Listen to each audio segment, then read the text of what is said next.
Buenas noches, docente, y bueno, los demás que nos están visualizando. En esta actividad vamos a desarrollar lo que es el costo efectivo del dinero. Para ello vamos a dividir la sesión en, en tres partes de lo que es la TCA, la tarea, el costo de capital y por último la tasa nominal. Entonces, como primera parte tenemos la TCA, que en términos simples es cuánto nos va a costar el dinero. O sea, cuando yo obtengo un préstamo, cuál va a ser esta tasa, ¿no? Por las que nos va a dar el banco o ya sea otra entidad. No, la TCA significa tasa de costo efectivo anual, que según la banca y seguros y AFP, esta tasa indica cuánto cuesta un producto financiero. Nos permite saber cuál es el costo real al adquirir una tarjeta de crédito, crédito vehicular, hipotecario o préstamo personal, ¿no? En base a este porcentaje se va a determinar la cuota a cancelar. Dentro de esta TCA encontramos tres divisiones. Ya, la primera, que es la TEA, la segunda, que son las comisiones, y la tercera y por último los gastos. Primero, la TEA es la tasa efectiva anual, que en sí son los intereses al adquirir un crédito. Pero si entendemos la definición, prácticamente el costo sería solo esto. Pero adicional, tenemos lo que nos va a cobrar el banco por gastos adicionales y comisiones, ¿no? Que pueden ser el mantenimiento, entre otros. De ahí es donde salen estas dos divisiones adicionales, que primero está la comisión, que que nos cobran las entidades por servicios prestados, ¿no? Y por último, lo que es el otro tipo, los gastos por seguros de desgrave. Esto más que nada creo que lo vimos cuando adquirimos un crédito y nos dice ya por seguro se tiene que pagar tanto monto, ¿no? Haciendo la sumatoria de estos tres, que la TEA, comisiones y gastos, vamos a tener la tasa de costo efectivo anual. Ahora, dentro de esto, nos menciona a qué productos se aplica la TCA. Y ahí nos muestra que son los créditos de consumo, créditos personales, créditos vehiculares, créditos hipotecarios, tarjetas de crédito, crédito en efectivo y crédito por capital de trabajo. Para tenerlo más claro, tenemos lo que es un caso práctico de cómo se va a hallar esta TCA. Nos menciona de que el 13 de mayo se realiza el desembolso de un crédito por un monto de 500,000 soles, ¿no? A una tasa efectiva anual, la TEA, de 14.71, a un plazo de 60 meses con fecha de pago fija. Este caso ya lo saqué de una financiera, ¿ya? Y bueno, lo vamos a dividir en 5 pasos para hallar lo que es la TCA, ¿no? Primero va a estar la conversión de la TEA, que es la tasa efectiva anual, a el TEM, la que es la tasa efectiva mensual. Entonces, en este caso, tenemos la fórmula 1 más la TEA elevado a la 1 sobre 12, porque va a ser mensual, menos 1. Y bueno, en la siguiente parte va a ser reemplazando los datos, 1 más 14.71% elevado a la 1 desahogo menos 1, dándonos un TEM, una tasa efectiva mensual, de 1.15%. Como segundo paso, va a estar ajustar a la tasa diaria, que para la fórmula se va a tener que hallar 1 más la tasa efectiva mensual elevado a la 1 sobre 30, un treintavo, menos 1. Reemplazando los datos quedaría 1 más el 1.15% elevado al 1 treintavo menos 1, dándonos una tasa efectiva diaria del 0.038-129%. Entonces, una vez ya obtenida esta tasa diaria, vamos a poder calcular el interés del periodo. para esto tenemos la siguiente fórmula, como se puede observar, que es la S, es el monto, o bueno, el crédito que nos ha desembolsado la entidad, más 1, 1 más la tasa diaria, elevado al tiempo, menos 1. Reemplazando los datos están los 500.000, más, corchete, paréntesis, 1 más la tasa diaria que hemos hallado, elevado a los 31, a la 31ava, ¿no? Que es la cantidad de días, en este caso que es mensual 31, menos 1, dándonos un interés de 5.943.87, que va a ser mensual. Ya. En la siguiente parte tenemos el cálculo de la cuota final. Ya en este paso lo vamos a dividir en 6 partes, que primero va a ser el cálculo del interés acumulado, que ahí tenemos la sumatoria, ¿no? Que ahí tenemos en la fórmula, que va a ser la sumatoria de 1 sobre 1 más la tasa elevado al tiempo. En este caso, como sabía de interés acumulado, se van a ir sumando, se va a ir elevando la cantidad de días, porque bueno, la tasa del interés es diario. Hemos hallado lo que es la tasa de interés diaria y bueno, vamos a calcular. Está 1 sobre 1 más la tasa elevado al 31, después del primer mes. En el segundo está 1 sobre 1 más la tasa elevado a la 61, ese ya es después de los 2 meses, y así sucesivamente hasta la última cuota, que va a ser 1 sobre 1 más la tasa elevado a los 1826, dándonos un interés acumulado de 42.96. ¿Ya? Entonces, como cuota base, bueno, vamos a calcular lo que es la cuota base, y nos menciona que es el monto sobre el interés acumulado. Y esto es, bueno, el monto que hemos adquirido, que son los 500.000 soles, sobre 42.96, que es el interés acumulado, dándonos una cuota base de 11.637.63. Después vamos a hallar lo que es la amortización, y va a ser la cuota base menos el interés. Haciendo el cálculo nos va a dar una amortización de 5.693.76. Después se va a hacer el cálculo del desgravamen, que va a ser la tasa del desgravamen más el monto. Bueno, por el monto, ¿no? Esta tasa ya es independiente del lugar de donde saques el préstamo. En este caso va a ser el 0.050% por los 500.000, siendo 250 soles por el seguro. Después está el seguro del multirriesgo. De igual manera, ser independiente del lugar por el monto. En este caso va a ser 0.035 por los 500.000 soles. Damos una tasa de 175.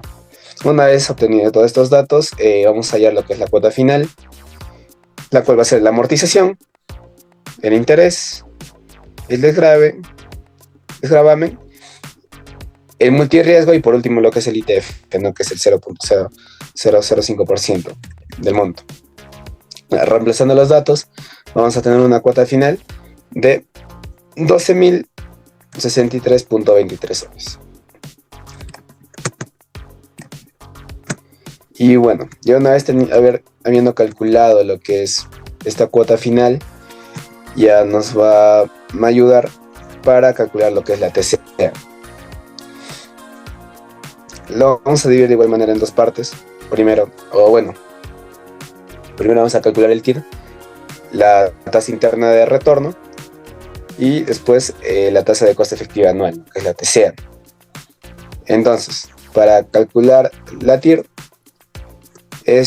vamos a reemplazar una fórmula que tenemos ahí, que es el monto igual a la cuota final sobre 1 más, en este caso la TIR, elevado a, n veces, ¿no? A la cantidad de meses que se va a tener. Entonces, una vez ya hecho el cálculo, nos da que la TIR, la tasa interna de retorno, va a ser el 1.27%. Una vez obtenido este dato, vamos a ver lo que es la TCA, que es 1 más la TIR elevado a la 12 todo esto menos 1. Y bueno, va a ser 1 más 0.0127, la tasa sin tener retorno, elevado a la 12, menos 1. Y bueno, ya para convertirlo en porcentaje, vamos a multiplicar por el 100%. Entonces, nos da que la tasa de costo efectivo anual va a ser del 16.40%. Esta es relativa a los 500.000 soles que en el caso práctico se está realizando.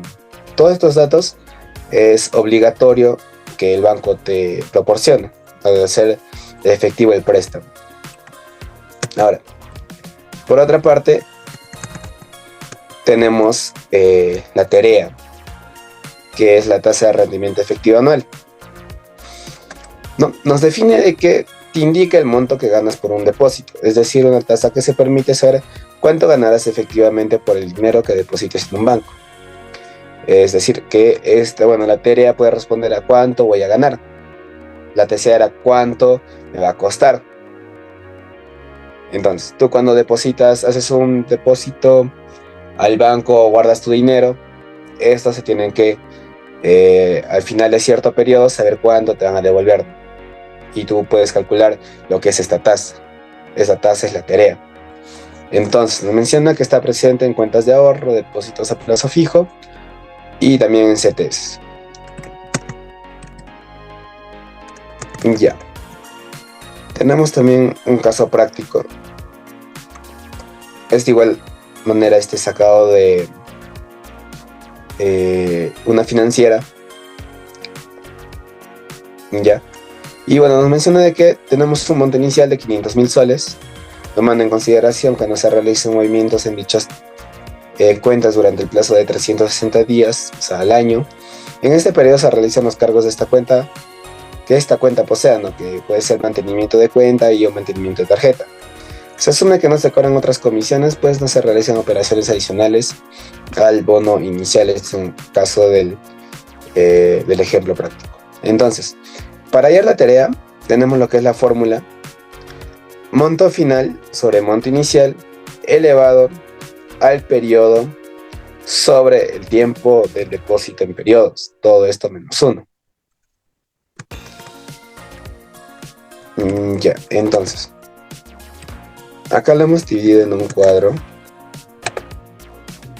Ya. Y bueno, acá como podemos observar,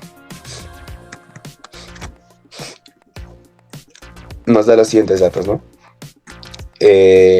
Va a ser la moneda va a ser soles por los 500.000, una tasa de interés al 4%, al 0.40%, no va a tener una franquicia, el monto inicial va a ser los 500.000 soles, y bueno, el periodo va a ser 360 días, es decir, un año. Mantenimiento de la cuenta, como tenemos en el caso práctico, no va a tener mantenimiento de tarjeta tampoco. Ya, y bueno.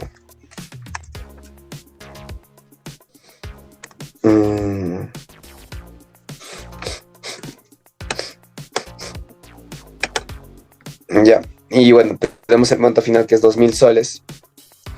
No. Una vez ya aplicado esta fórmula,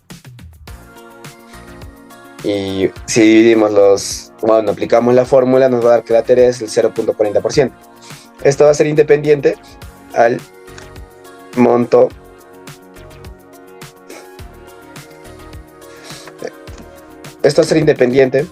a los gastos o costos que se adicionen, ¿no? O si en algún caso hay algún abono.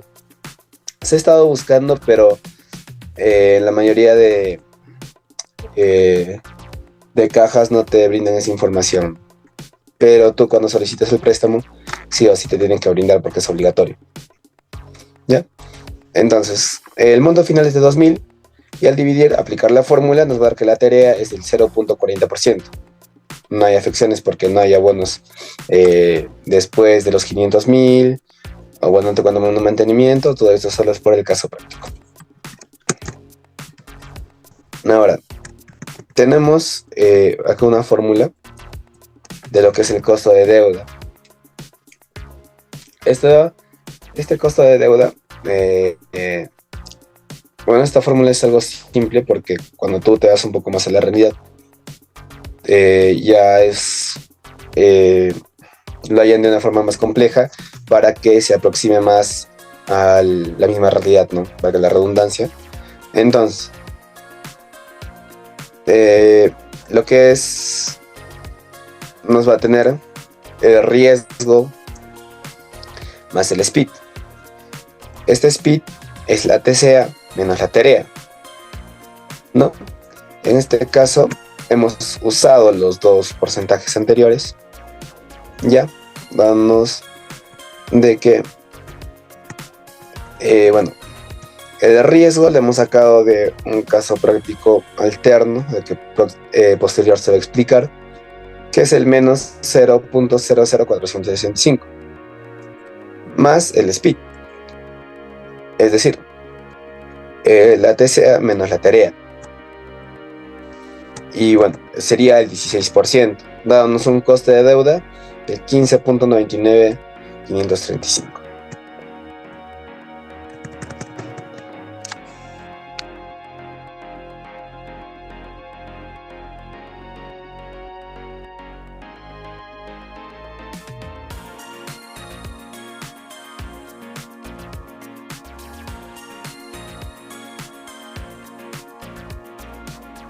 Bueno, ahora vamos a continuar con la tasa nominal del dinero. Definimos a la tasa nominal como el porcentaje que se calcula tomando como referencia un monto de dinero en específico durante un periodo establecido. Para el caso de los préstamos se refiere al porcentaje de interés que se cobrará por el financiamiento monetario. Siguiente.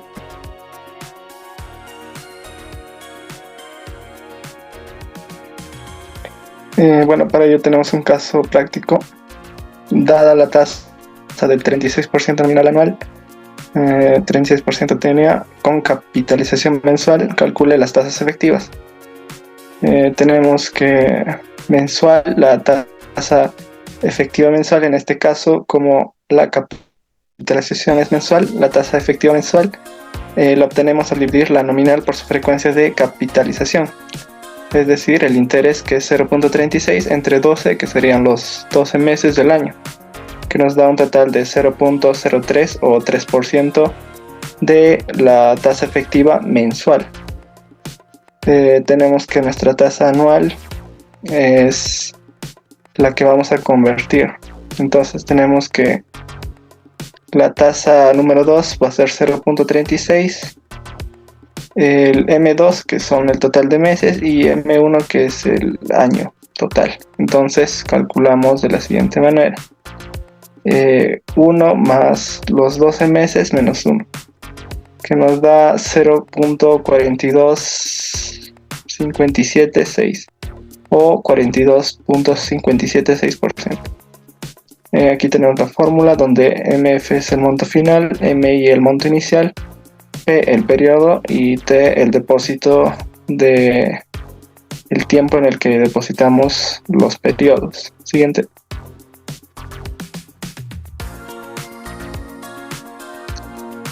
Costo de capital.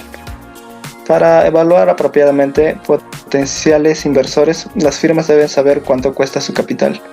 Resulta vital entonces que los gerentes sepan cuánto cuesta el capital de una organización antes de comprometer las inversiones. El costo de capital es la compensación que los inversionistas exigen de parte de las firmas que utilizan sus fondos. El costo de capital es el costo de fondeo que tiene una organización para invertir. Siguiente.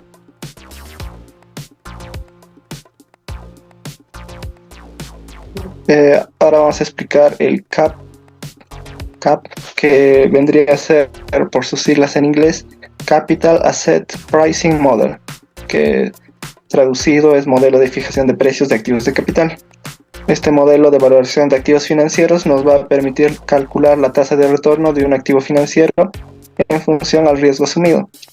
Este modelo va a medir la relación entre el riesgo de invertir un activo determinado y la rentabilidad esperada del mismo. Esta rentabilidad ayuda a fijar el proceso de un activo financiero.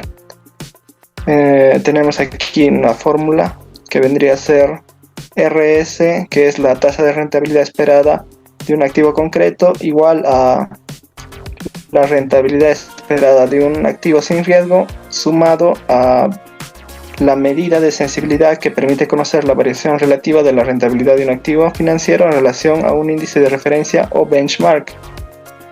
Esto lo vamos a multiplicar por RM, que vendría a ser el riesgo que asocia el mercado, y le vamos a restar RF, que ya sabíamos que era la rentabilidad esperada de un activo sin riesgo. Entonces, de la fórmula podemos deducir que cuanto más alta sea beta, más grande será el riesgo que asume el activo. Es decir, que la rentabilidad esperada de un activo vendrá determinada por el valor de beta, que sirve para medir el riesgo sistemático.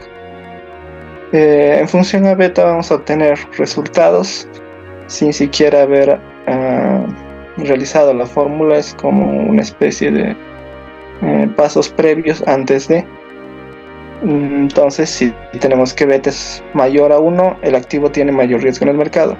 Si beta es inferior a 1, el activo tiene un riesgo menor en el mercado. Y si beta es igual a 1, el riesgo del activo es similar al del mercado. También podemos descomponer las fórmulas en dos factores, donde RM menos RF va a ser el riesgo del mercado en el que se cotiza el activo, y RI menos RF el riesgo que se asocia al activo en concreto. Siguiente.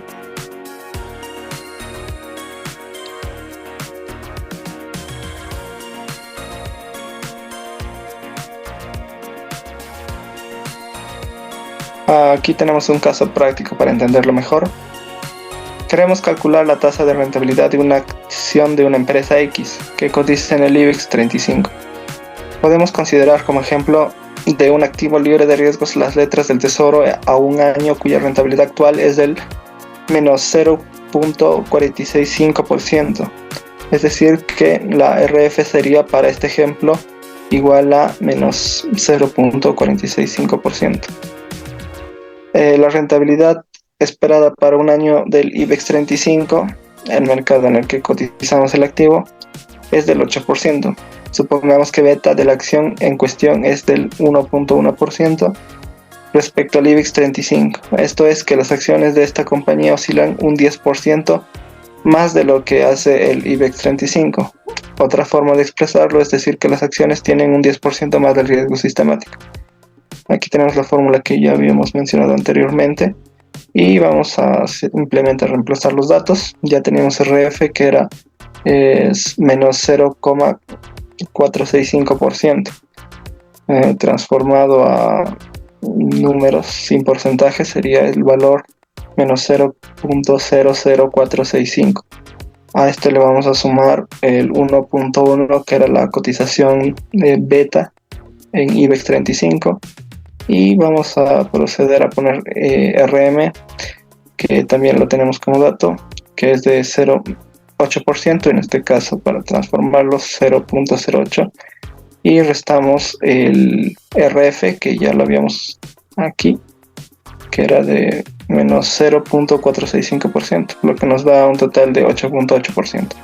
Por lo tanto, según CAP, la rentabilidad esperada de la acción de la empresa será del 8.8%. Siguiente.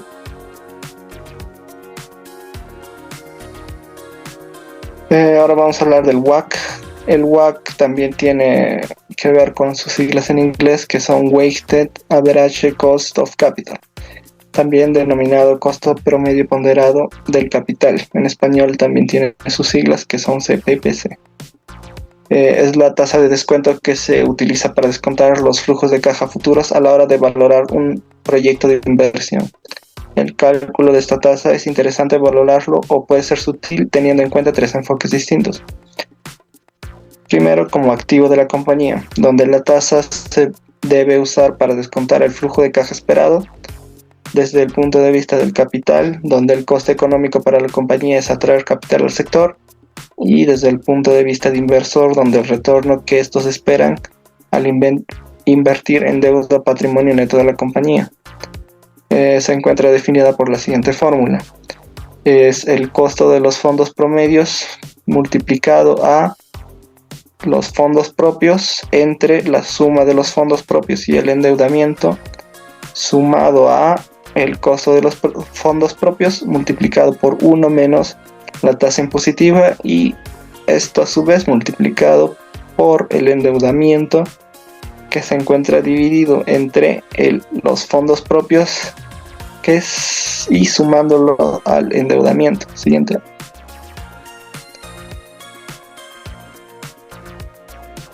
Para entenderlo vamos a realizar un caso práctico de una compañía que tiene la siguiente estructura de capital y endeudamiento. Aquí tenemos el gráfico de la siguiente compañía. Vamos a calcular el costo de los fondos propios sumando el RF y procediendo a básicamente sumar la tasa impositiva multiplicado por la prima del mercado y restar la tasa libre del riesgo multiplicado por B.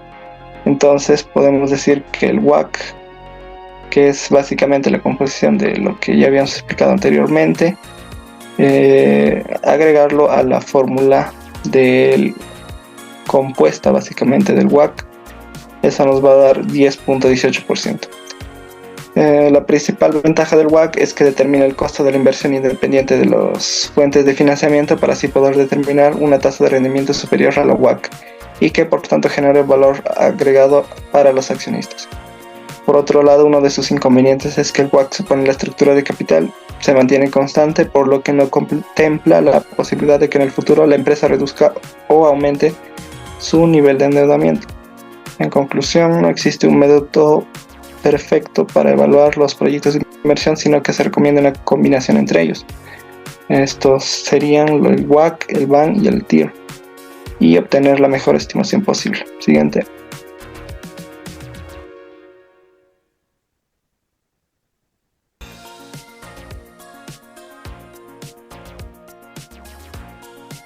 Ahora vamos a comparar el WACC con el CAM. Tenemos al WACC, que significa el costo promedio ponderado, y el CAP, que es el modelo de valoración de activos financieros. El WACC es el costo de los dos recursos del capital que tiene una empresa, o sea, la deuda financiera y los fondos propios, mientras que el CAP va a ser la valoración de los activos, que estima la rentabilidad esperada en función al riesgo sistemático. Para calcular el WACC vamos a usar la tasa de referencia para descontar los flujos de caja libre de evaluación de un proyecto y agregar la tasa de referencia para el cálculo del valor económico agregado, es decir, el EVA. Mientras que para el CAP vamos a usar la rentabilidad que un inversor debe exigir al realizar una inversión en un activo financiero en función del riesgo que éste asume. En conclusión, podemos decir que el WACC toma en cuenta el financiamiento de su proyecto, que impulsa a comprometer capital de la compañía y recursos a través del endeudamiento, y que también es un costo de oportunidad para comparar las diferentes tasas que ofrecen oportunidades de negocio para decidir si el negocio será rentable. Podemos concluir asimismo del CAM que nos va a brindar a las compañías una visión clara de los precios de los valores en los mercados financieros y el rendimiento que tendrán. También predice el riesgo de un activo separándolo en un riesgo de mercado sistemático y en un riesgo único que es no sistemático. El riesgo único puede reducirse mediante la diversificación, pero el riesgo de mercado no. Siguiente. Eso sería todo. Gracias.